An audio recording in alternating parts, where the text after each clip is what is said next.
7. Not 1, not 2, not 3, 4, 5. Not even the devil number 6. Man said 7. A goal for every side, man. Do you know how crazy that is? Who said how dare I wear the shirt? I'll wear the shirt through thick and thin. I'm a Man United fan through and through. As much as they've hurt me today, and I'm very hurt, and I'm gonna let out some frustration in a bit, so I'm gonna warn your ears beforehand, but I'm a United fan through and through, so I'll wear the shirt. I didn't take the shirt off. Let me just vent my frustration very quickly.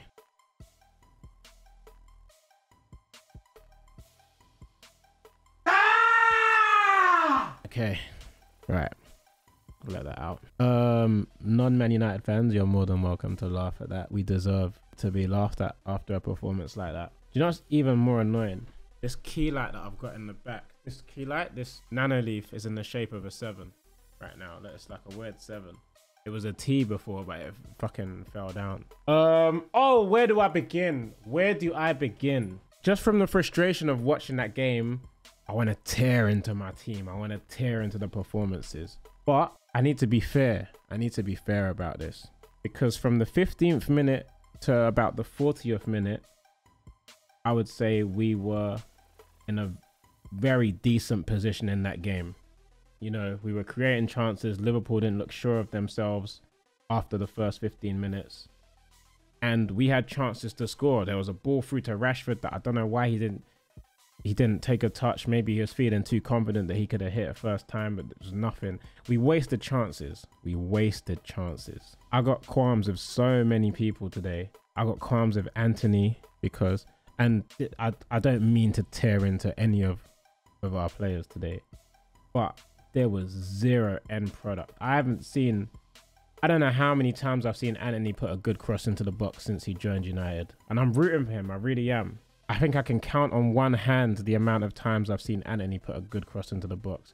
I feel for Weghorst because I haven't seen that man get barely any service since he joined the side, but he works so hard. He works so hard. Even today, he didn't have a great game. I wouldn't mind if Liverpool actually just fully outplayed us. But based off of that game, and this is not to discredit them because they were ruthless and very, very, very clinical. Like, that's something that Man United have lacked. Look at our fucking goal difference this season. I think we capitulated. I think we made Liverpool look better than they were. Because, like I said, from the 15th minute to the 40th minute, we were calm. We were calm. We weathered the storm and we were in the ascendancy and they were making mistakes and looking shaky. But then we made one mistake and they did what we should have done. They punished us. They absolutely punished us. Fantastic ball through from Robertson and Gakpo. Brilliant finish. Varane beaten too easily for my liking. That's a veteran defender there. Beaten way too easily. Shit time to concede right before half time. But then at the same time, you got time to compose yourselves in the 15-minute break, get your heads together, regroup, and lock in for the second half. What do? You make another mistake right after half time and let them make it 2-0. Then instead of composing yourselves again, you panic, you start going forward, you make another mistake, 3-0.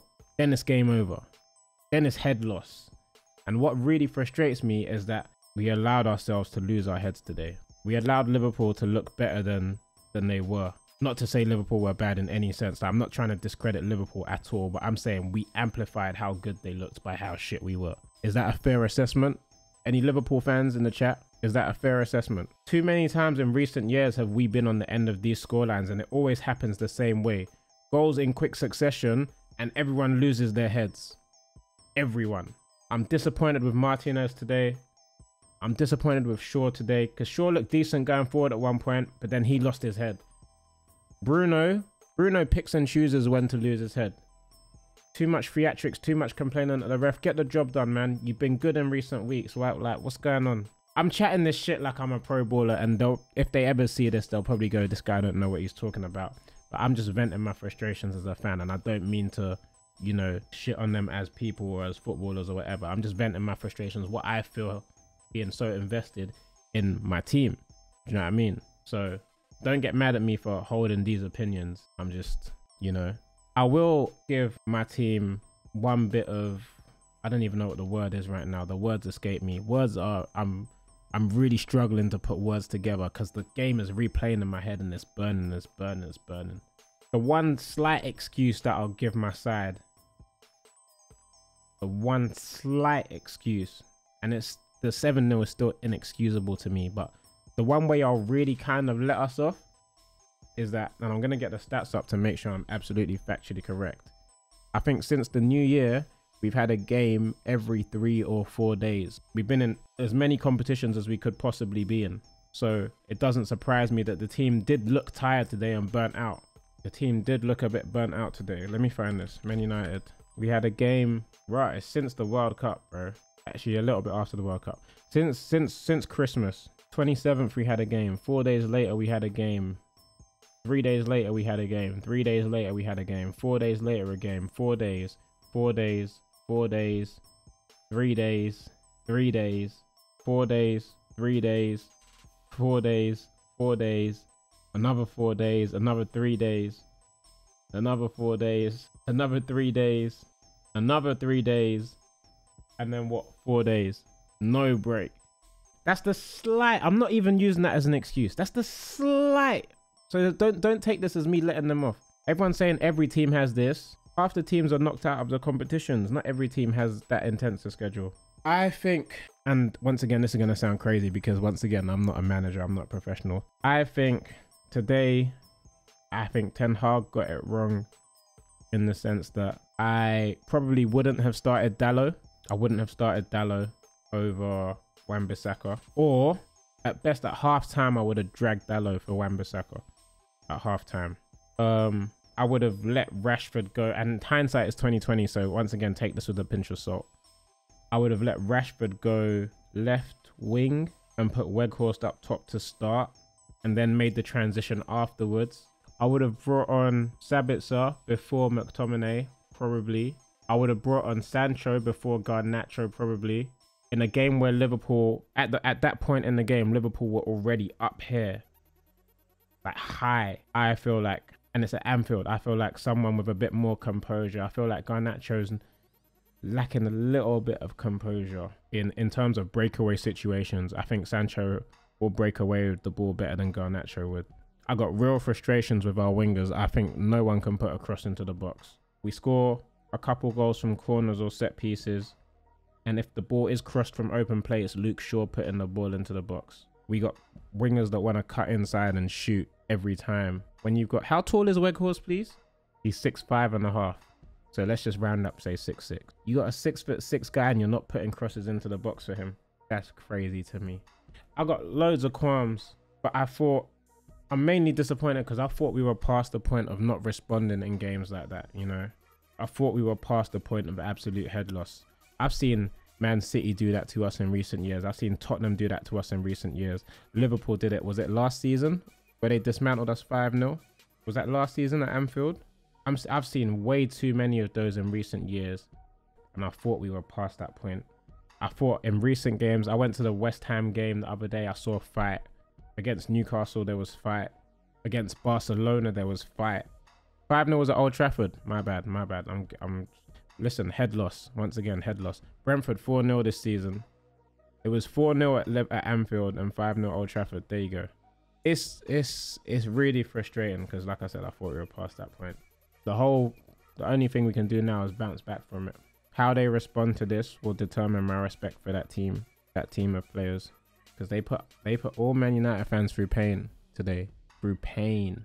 But congratulations to you, Liverpool. I know you needed that for your season, so congrats to you. Can I say Arsenal fans are the most, oh my gosh, frustrating group of football fans in the world. How are Arsenal, I know Liverpool fans, I know Arsenal fans. How are Arsenal fans the ones buzzing off my line? How are Arsenal fans the ones laughing, going out of their way to laugh at me? How are they doing that? I'm not getting toxic. I'm not getting toxic. Because I went to the Arsenal game yesterday. I went to watch Arsenal. I went to 2 Man United games this week. I went to watch Arsenal yesterday. And you lot were 2-0 down. And I was just there like, obviously I didn't say nothing. I didn't say a single negative thing. I was there feeling for you lot. Because, do you know what it is? I like the Arsenal team this year. And I like Arteta. So I wouldn't begrudge them winning the title. But Arsenal fans, you lot make it so hard to like you. You make it so difficult. So difficult. Like, I like Saka. I like Smith Rowe. I'm a big fan of Martinelli. Odegaard struggled yesterday, but I'm a fan of how he plays as well. But you got a young team that are hungry, and obviously growing up, Man United and Arsenal were like this. They were top, battling it out, and I miss those days. And I'd like to see that kind of rivalry come back again. But you lot make it so hard to root for you. My God, so difficult. You didn't need to talk to me today. You didn't need to talk to me today. You could have let it die down a bit and been like, shall we not talk about football today? But you wanted to, So anyway, the next time Arsenal hold corn, I will be leading the line. I'll be leading the line. Just letting you know now. Don't call me toxic when I lead the line the next time you man hold corn. And you will, because it's football. I hate them because they were winning. No, I don't. I really don't, man. I'm telling you. Chelsea fans are worse. The only people I know all different football fans. The only ones buzzing off my line today are the Arsenal fans. The only ones. Not even the Liverpool fans are hitting me up. Manny called me and we talked about the game, but he didn't tease me. Freezy ain't teased me. It's JJ that's going crazy in the chat. Simon's always got something to say, but you know, he needs to say something. His Leeds are Leeds. But Arsenal fans, bro, about 8 different Arsenal fans hit me up straight away. I'm telling you now. Not even including JJ in that 8. 8 straight away. Probably about 20 Arsenal fans have messaged me. Anyway, going back to my team. I'm disappointed today. I'll allow you a tiny bit because you're tired, but that head loss cannot happen, man. That head loss cannot happen. That head loss was a joke and it's embarrassing. And I feel for the fans, the away fans that made that trip. You lot owe them, man, an apology. And the best way you can apologize, Man United, is by not losing another game for the rest of the season and putting your hearts and souls into it. So that's all I'll ask of you guys, please. Thank you. I'll still wear my Man United kit proudly. I know I'm from London. I know people say support your local team, but Man United is a team I fell in love with as a child and a team that helped me fall in love with football. So I will support them for my whole life, whether you like it or not, whether you want to call me a glory hunter or not. That's the vibes. Once again, congrats to Liverpool on your 7-0. You don't need it, but best wishes for the rest of your season. And yeah, that's all I have to say on that. 7-0 is crazy, man. It's crazy. Ten Hag, send them on a run. Please and thank you.